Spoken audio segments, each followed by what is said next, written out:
Hi, my name is Ken Curtis, and frankly, my role in The Cross and the Switchblade was a secondary one, but it may have been perhaps the most extensive one of anyone's because I've been intimately linked with this film for over 30 years.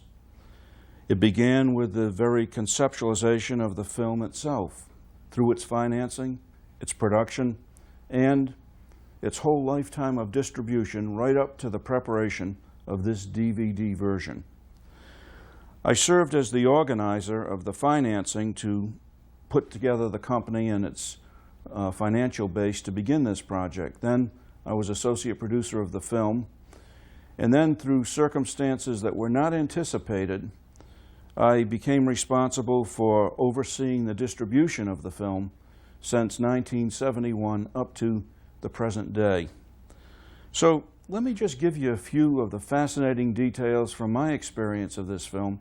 I think you might find them of interest. The first thing I would say is that this film is a very perplexing and strange phenomenon in many ways. On the one hand, it has had many outstanding successes and achievements. On the other hand, it's had at times seemed that the very forces of hell itself were arrayed against this film. For example, this is a film that set first week box office records in 20% of its first 200 playdates, or in other words, in 40 cities. Yet on the other hand, this is a film that went through a process of bankruptcy or receivership, what they call Chapter 11 reorganization. Here's another example. A typical successful movie today might be translated into 12 foreign languages for international release. This film has been translated into over 30 languages, and it continues even to this day to enjoy a strong following around the world. The film is also in the Russian language, and from Russia we receive many reports about how schools will actually suspend classes to show the film when visitors approach the principals and say, "The film's here and it's in your language." The response of the young people in Russia has been very enthusiastic. Many of them in this formerly communist country want to know about God and Jesus after seeing the film. This kind of life-changing experience as a result of seeing the film is nothing new. Back in the early days, when the film was in its theatrical release in America, I got a call one Monday morning from a theater owner. He said he'd never seen anything like it in his life. He said Saturday evening, as he's ready to close his theater after the final showing, a group of tough-looking kids come up to him. They scared the life out of him because in their hands they've got guns and knives. He was flabbergasted when they turned around and hand them to him and said they were turning in their weapons because they were turning their life over to God the way they had seen Nicky do in the movie. Here's another example. This one is from England. There's a Christian minister there by the name of Don Summers. He used the film all over that country year after year. He found it always drew large crowds, and that would prepare the way for Nicky Cruz to come and hold meetings there in person every year. Well, Don would also take the film into prisons, and one time he made arrangements to have it taken into a particularly notorious prison in London called, get this name, Wormwood Scrubs. Reverend Summers said to me, "You know, after I showed that film, I explained to the prisoners that God could change their lives if they would only surrender themselves to Him, just as they saw Nicky do in the film." There were a few hundred men there. Out of that group, 87 of them publicly and openly expressed their desire right on the spot to follow God. Now, I've got to admit to you, when Don told me this, I suspected there might be a little bit of exaggeration. But it was maybe 2 or 3 months later, I was back in England. I was at a board meeting, and we had a coffee break, and I got talking to a young lady who was a nature films producer. She was also on this board. She happened to mention that 1 week a month she did volunteer work in a prison. I said, "Oh, really? Which one?" "Wormwood Scrubs," she says. "Oh." I said, have you found anything there that's effective in reaching the prisoners with the message of the Lord? She said, sure, lots of things. She said, just the fact that we go there and show some compassion, that helps a lot in itself. She said, but the most amazing thing was when we showed the cross and the switchblade. And then she started bubbling over. She said, you know, after the first showing alone, 87 men asked for counseling and gave their life to the Lord. Well, I realized Don Summers had not exaggerated one bit. That's the kind of story that we hear over and over again from just about every continent of the globe. Because it's strange, folks, this film somehow can cross cultural lines. I don't understand it. I can't tell you what the reason is, but it just goes on year after year. Now, for the past 30 years, a major portion of my adult life, part of my job has been to supervise the distribution of the cross and the switchblade. This has been a wonderful privilege. We played the film in over 5,000 theaters in America alone. Then, it was one of the most used films ever on 16 millimeter in schools, churches, military bases, hospitals, colleges. In the international arena, it is played in most countries of the world, and it's been a popular attraction on video for the past 15 or 20 years or so. And now on DVD, it'll have a whole new life before new audiences. Before I tell you how the film came to be made, let me tell you that one of the things that is most gratifying about this is that the major characters whose lives are depicted in the film, David Wilkerson and Nicky Cruz, they're still alive, and they're still reaching out to lost and desperate people with a message of love and hope that is still changing lives. So this is more than a great story. It's a true story. It's an ongoing story. It's a story that's still being written. The whole film came about through the vision of an experienced film director and producer by the name of Dick Ross. Dick had formed Billy Graham's Worldwide Pictures and made a couple of dozen films for that organization. But he wanted to make films that treated a broader range of situations than he could under that company, so he proposed a new entity that would make 2 feature films a year that would tell true stories about how the gospel had worked in the lives of people in the midst of very difficult social circumstances. Dick had a great concept. He was taking the gospel outside of the 4 walls of the church and bringing it into the secular theaters. I became friends with Dick, and he asked me to help him form the company, and we tried for 2, 3, 4 years in the late 60s, trying to find the needed backing and financing to make it go. It didn't work. We were unsuccessful, so I went on to another job as a media consultant at my denominational headquarters. But Dick wouldn't let go. He kept plugging, and it seemed at one point he had it all put together with a group ready to finance the production of The Cross and the Switchblade. But he called me one night. The whole thing had collapsed on him, and he had contracts already signed to begin shooting in the streets of New York within a matter of days. So Dick simply said, I don't know who to call. I'm calling everyone I know. Anything he can possibly do. I'm not quite sure how it all happened, but somehow I persuaded the leaders of my denomination to come up with the needed resources to get this thing started. Financing for The Cross and the Switchblade. And we've formed a company, Dick Ross and Associates, a limited partnership with Mr. Ross as the general partner, our denomination, and other people, other religious groups, as limited partners. Now, you need to know this. None of the finances that came in were from professional investors. It was all from ordinary Christian people, seminary professors, retired people, neighbors, just ordinary Christians who thought that this film could have a tremendous impact on young people around the world today, and the assurance was they'd at least get their money back in a couple of years. So we moved ahead. Anticipation was high. Pat Boone, who played David Wilkerson, wrote to me, "The 15 years of my professional career have led me to this point. Everything I've done thus far has been to prepare me for this. I don't know what's going to happen to me after this film, but it's the deep conviction of all of us that this is the most important thing we've ever done. We have a sense of destiny. Partly it's because we are addressing ourselves to the real and growing problem of drug addiction.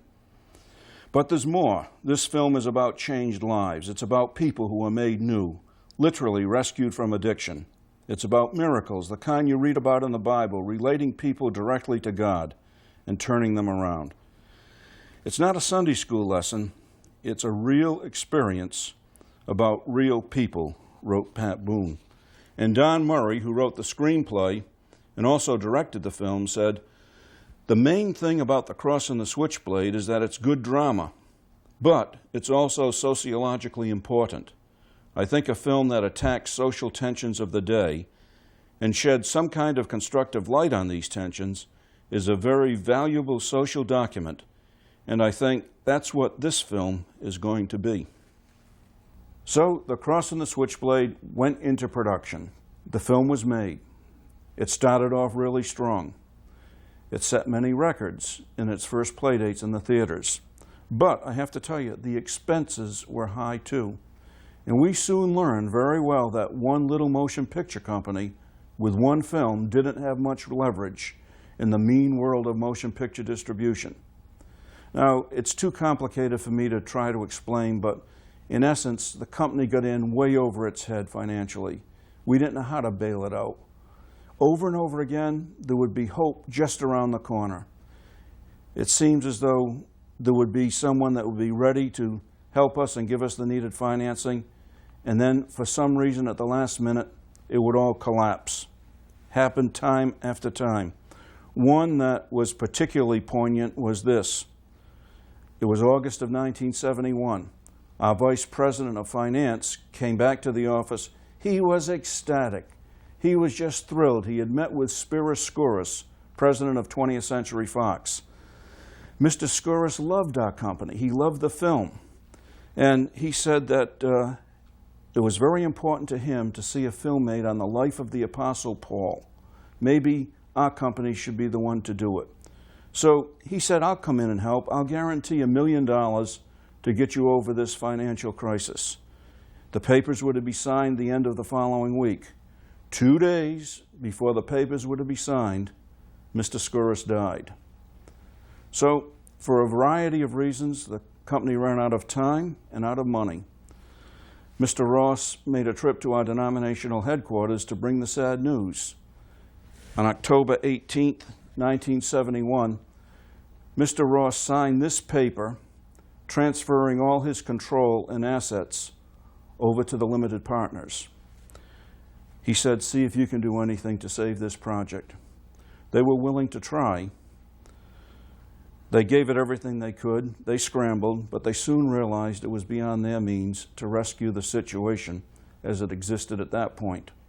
So Dick Ross and Associates was put into receivership, Chapter 11 proceedings under the federal bankruptcy court in Los Angeles. Now, the Dick Ross organization had had as many as 75 staff people in 7 offices around the country. They were now down to 7 film professionals, distribution people, in the New York office in the old Gulf and Western building on Columbus Circle. The court receiver pressed those 7 staff members to take salary cuts. They refused, so the court-appointed receiver just fired them. Then he comes back to the limited partners to say, "Find someone to provide interim management." Well, this is just before Christmas now in 1971, and the limited partners come to me and say, "Hey, you're the guy that got us into this. It's your job to get us out, get up to New York and run that company." So I'll tell you frankly, if I had any idea at all what was involved, the kind of problems we had to face, I would have been scared out of my mind. I never would have tried it. But I didn't know what I didn't know. So I went up there and began the long process of trying to salvage this film and this project. So that's why I told you earlier, I've been involved with this thing for 30 years. We formed a new company, Gateway Films. We began to distribute The Cross and the Switchblade. We got the film out of receivership some 2 years later, and we continue to distribute it to this day, along with many others. In fact, go to our website and you'll now find we have over 2,000 titles that we're privileged and pleased to be able to offer. I'd like to tell you a little bit about the first days after the receivership. It became public, and I received a call from the New York Times. It was a reporter named McCandlish Phillips. His friends called him Johnny. He was a very gracious man. And Johnny Phillips said to me, "My editor has assigned me to do a story on Dick Ross and Associates and the Cross and the Switchblade." He said, "I'm assigned to look into this thing and to dig around and see if there was any fleecing of religious organizations by Hollywood Sharpies." He was very straight with me, so I was very candid with him. I said, "Mr. Phillips, we're drowning." I said, "The last thing in the world I can take right now is to have this kind of story in the New York Times." I said, "But let me make this proposal. We hope to open the film in New York City itself within a few months. That would make it a local story for your paper, right? So I'll tell you what, if you'll hold off doing your story now, I'll promise you that I'll notify you first when we have the date set for the New York opening, and you will have access to anything and everything we've got in the company records." "Okay, I'll go along with that," he said. So we got the release date scheduled. He prepared an article. It was a marvelous spread. He even gives me the quote of the day in the New York Times. And even more important, that article generates all kinds of other news stories in New York as well as the national press that were immensely helpful to us. Let me give you one interesting footnote to that New York release. We scheduled it in 41 theaters to play simultaneously. This was June of 1972. Now, I was afraid we were going to get clobbered by the New York critics. So I didn't schedule a press preview like you normally would before a film opens. I didn't want the critics to kill the film before we even had a chance. So what I did was send them all a free pass to go to any of the theaters where the film was playing, and they could do their review after we had opened. You know, my concern was totally misplaced.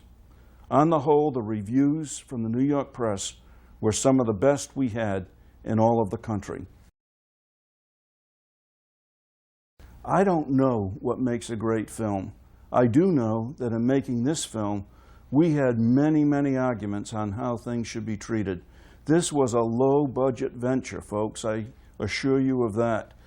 And those of us connected with it are so aware of, if we only had time and budget to do this differently, how much better it could have come out.